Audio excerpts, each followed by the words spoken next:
বিরোধী সনাতন বিরোধীদের পরাজয় হবে। যেদিন আমি কালীঘাটে পুজো দিতে যাই সেদিন মমতা ব্যানার্জি নামাজ পড়তে যায়।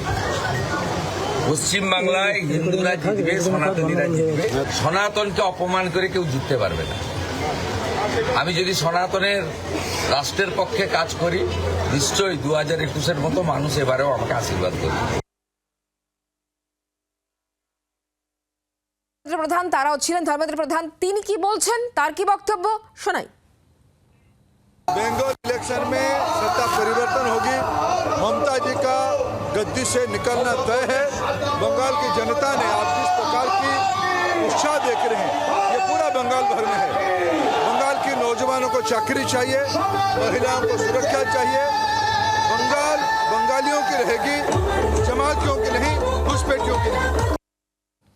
ধর্মেন্দ্র প্রধানের বক্তব্য শুনছিলেন। সেই আবার অনুপ্রবেশকারী ইস্যু। একই সঙ্গে কিন্তু শুভেন্দু অধিকারী বলছেন 2021-এর মতো 2026-ও তিনি এই নন্দীগ্রামে লড়ছেন এবং তিনি জিতবেন, তিনি আত্মবিশ্বাসী।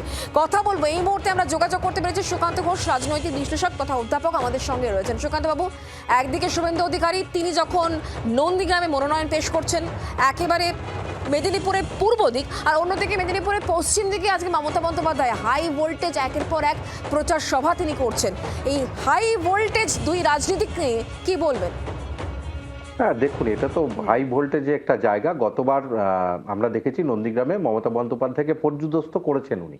এবার সেটা যাই হোক, বিতর্ক রয়েছে। লোডশেডিং বলে তৃণমূল কংগ্রেসের যারা কর্মকর্তা তারা অভিযোগ করেন বা এটা নিয়ে একটু শ্লেষ করেন। কিন্তু ঘটনা হচ্ছে, তুমি দেখবে যে আজকে কিন্তু মূলত তার যে নমিনেশন দাখিল করার আগেই কলকাতা হাইকোর্টের দ্বারস্থ হয়েছে কিন্তু শুভেন্দু অধিকারী। তিনি বলেছেন পুলিশ প্রশাসন তার সাথে সহযোগিতা করছে না, কারণ হলফনামায় নির্ভুল তথ্য দিতে হয়।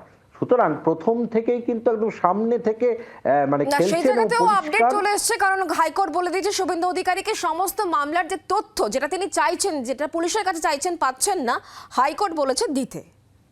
হ্যাঁ, আমি সেটাই বলছি যে সনাতনী কার্ডও কিন্তু খেলে ফেললেন। তিনি বললেন সনাতনীদের স্বার্থ রক্ষার্থে তিনি আন্দোলন করছেন। এটা কিন্তু প্রথম দিন থেকে দেখেছো পুজো দিয়ে তিনি শুরু করেছেন, তাহলে কোথাও গিয়ে রামনবমীকে ব্যবহার করেছেন। একদিকে মমতা বন্দ্যোপাধ্যায় কিন্তু তার যে এই গড়টা, যেটা শুভেন্দু অধিকারী গড় বলা হয়, সেখানে কিন্তু পবিত্র করের মতো তার যে মানে সবচেয়ে কাছে যে সব স্ট্র্যাটেজি তৈরি করতো তাকে দাঁড় করিয়ে দিয়েছে। সুতরাং কোথাও যেন একটা এই যে আজকে মমতা বন্দ্যোপাধ্যায় সভা করবেন, তাতে যে বার্তাটা দেবেন সেই বার্তাটা কিন্তু শুভেন্দু অধিকারীর বিরুদ্ধে এবং পরিবারতন্ত্রের বিরুদ্ধে। কিন্তু সমস্যা হচ্ছে মমতা বন্দ্যোপাধ্যায় যখন শুভেন্দু অধিকারী পরিবারতন্ত্র নিয়ে বলবেন, শুভেন্দু অধিকারী একইভাবে পরিবারতন্ত্র নিয়ে বলবেন। সুতরাং নন্দীগ্রামের যে এই যে যেটা বিধানসভা নির্বাচনে যেটা আমরা দেখতে যাচ্ছি, সেটা কিন্তু সবাই পাখির চোখ করে আছে এই কারণে, কারণ শুভেন্দু অধিকারীর এই গড়টা রক্ষা করতে হবে, কারণ তার নিজের গড়। এবং সেটা কি সনাতনী কার্ড খেলে তিনি পারবেন আদৌ,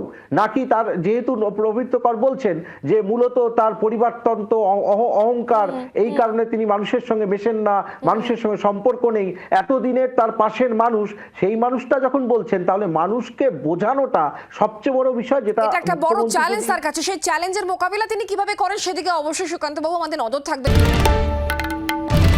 বাংলার আওয়াজ, বাঙালির আবেগ, জি 24 ঘন্টা।